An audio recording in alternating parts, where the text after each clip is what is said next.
Happy Friday, everybody. We are back at the whiteboard and we are going to talk about costly exploration, what it means, how it shows up in marketing, and what you can do about it. So the first question most people have is like, what is this? What are we talking about? So I have a couple examples. The most famous of these is my very bad drawing of the Enigma machine, right? World War II, the Germans used Enigma to encrypt all of their communications. And Enigma was equipped with 3 wheels, each with 26 letters, 10 cables that could connect 2 letters together, and 3 rotors out of a set of 5 that could be used. Put all this together in 1930s to 1940s technology, and if you actually do the math here, right, there's 26, 26, 26, that's 17,565, times 150 trillion, give or take, times 60, you end up with about 159 quadrillion possible settings. And that's a lot, just for the most of us at home, right? It's a large space. And if you add the complexity to that, these reset every day. So you basically were trying to crack an uncrackable machine every day that changed, which for the first part of World War II gave the Allies fits. And again, a big reason why is because the search space, the number of possible combinations that had to be considered was roughly 10 to the 23rd power. It's a big place to search. The bigger the place to search, the more expensive it is to search it, right? This is the same reason why ocean exploration is so hard. A lot of ocean, really expensive to search. We don't know most of the stuff that happens in the ocean. Same general principle, right? So this is one abstract example. But if we go to a more concrete example, if you go to Las Vegas today, you can play roulette. And when you play roulette, there is 38 spaces. You can place a straight up bet on 1, and that's about a 2.63% chance of winning. The payout for winning is 35 to 1, which means that for every $100 you bet, you're going to lose roughly $5.36. Now, where this gets interesting, right, is from a marketing standpoint. You're probably saying, well, I'm not playing roulette with my ad account. I'm not trying to solve Enigma, but you are. You just don't realize it. The game that we are playing is out of an audience of, on Meta in the United States, 190 million users. Who is the 1 that can become a customer? Who are the 5? Who are the 10? Who are the 15? Right? Out of thousands of potential combinations of traits and interests and behaviors, what is the set that defines your ideal target audience? Right? Meta collects trillions and trillions of data points every single day.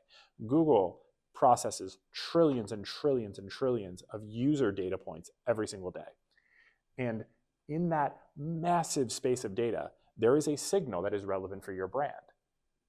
Your job as a marketer is to help the algorithm figure out what that signal is and isolate it and focus more and more resources on it. But no matter what platform you're using, Google, Meta, TikTok, YouTube, the search space is massive. And it is a losing proposition to play. Unless we go back to my high school days where I won a science fair for predicting roulette. That was good.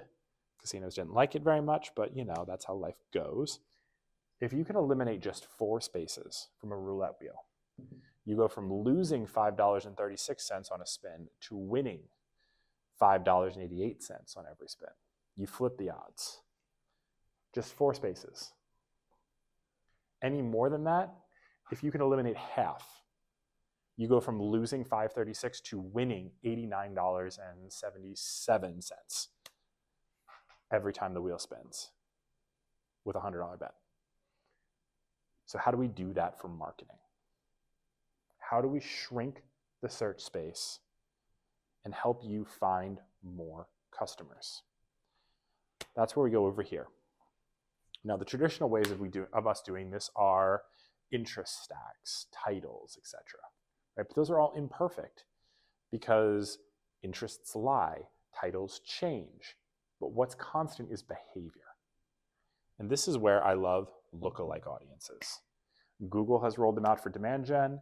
Meta has them for pretty much all campaigns. Obviously, if you are a special ad audience, you have to use a special ad or special ad category. You have to use a special ad audience. But by and large, lookalikes are here. And I love them because they eliminate excess space if done well.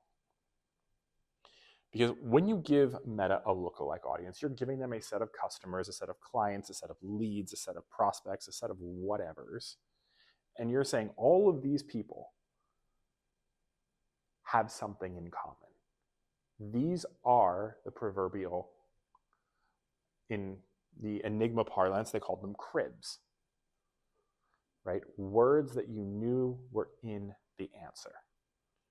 These customers are in the answer for Meta. Now, what does that do?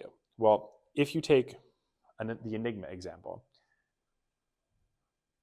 by Alan Turing and his team at Bletchley Park understanding that certain words like weather, some other not great words that we're not going to say on social media, but you can watch the Imitation Game and figure them out. He was able to reduce the search space from 10 to the 23rd to about 10 to the 10, which is a staggering reduction, right? It's not linear, that's an exponential reduction.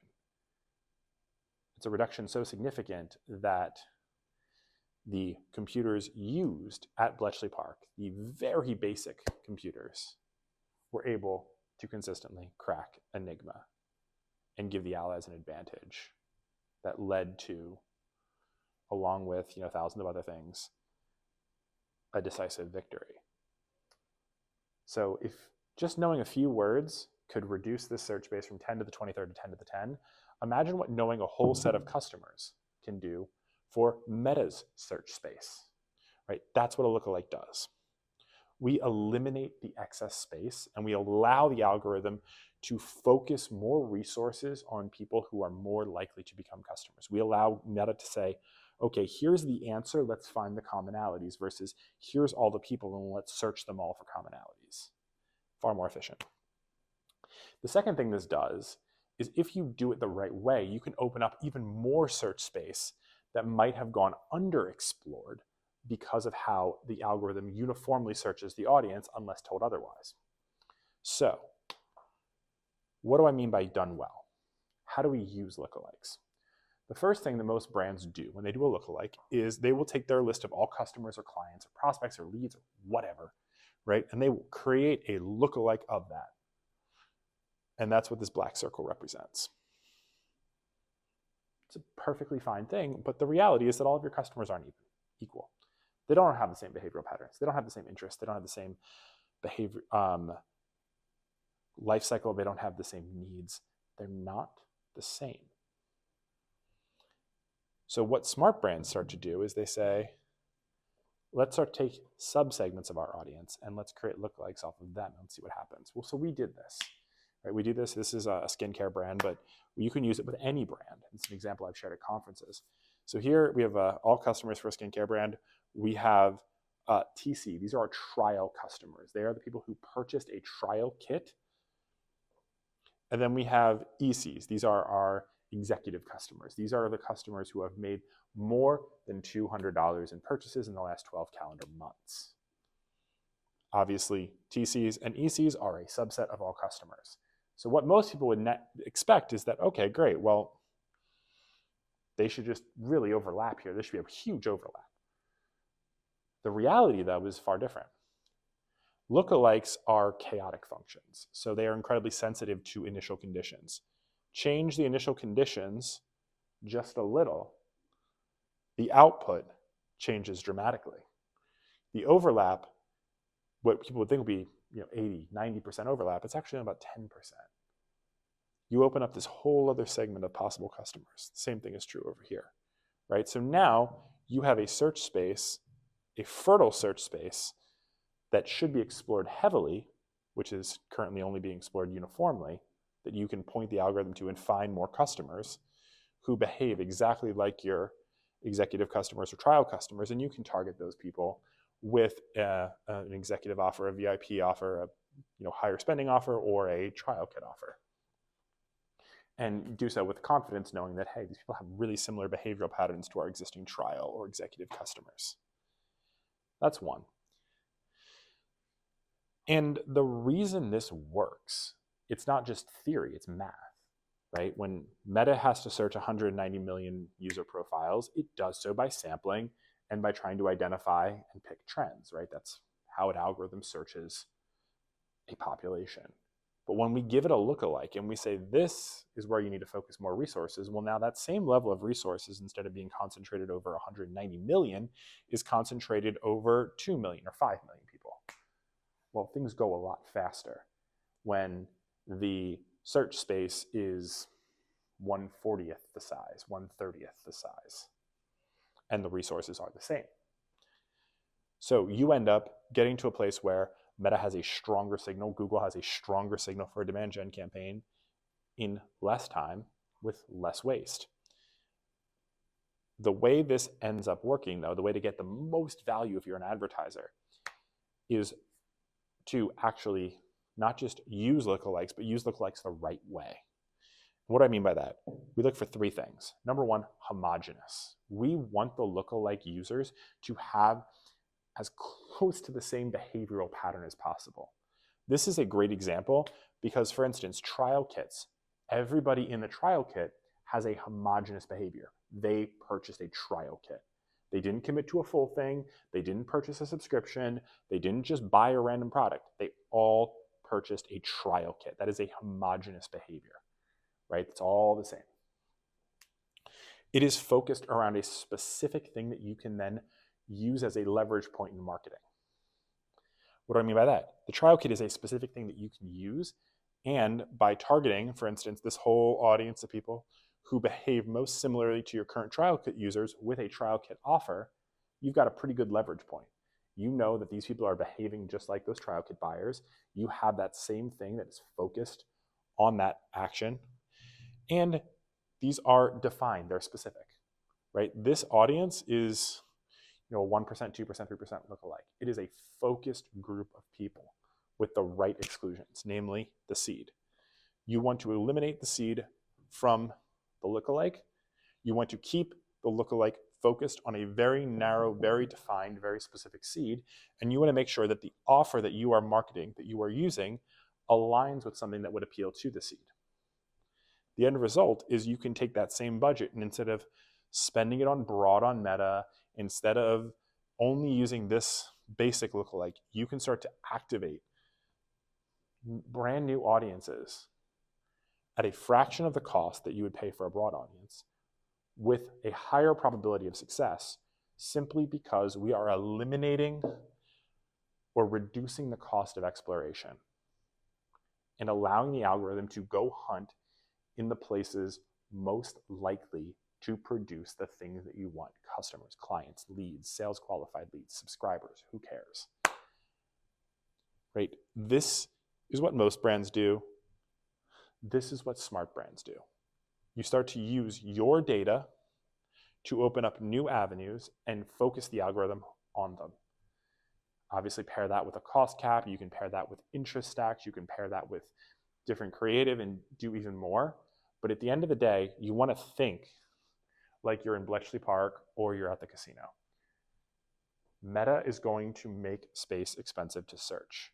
Your job is to make it cheaper by eliminating stuff that has a very low probability of success. And if you're wondering, well, you said eliminate. You're right. You can also use lookalikes to eliminate spam forms, low quality customers, loser customers, using the same principle. Because it turns out that all of those Nigerian prince scammers and people trying to sell $13 LeBron James jerseys and virtual assistant companies that love to blow up your lead inbox all have very similar behavioral patterns, right? Because they're not just blowing up your inbox, they're doing it to everybody.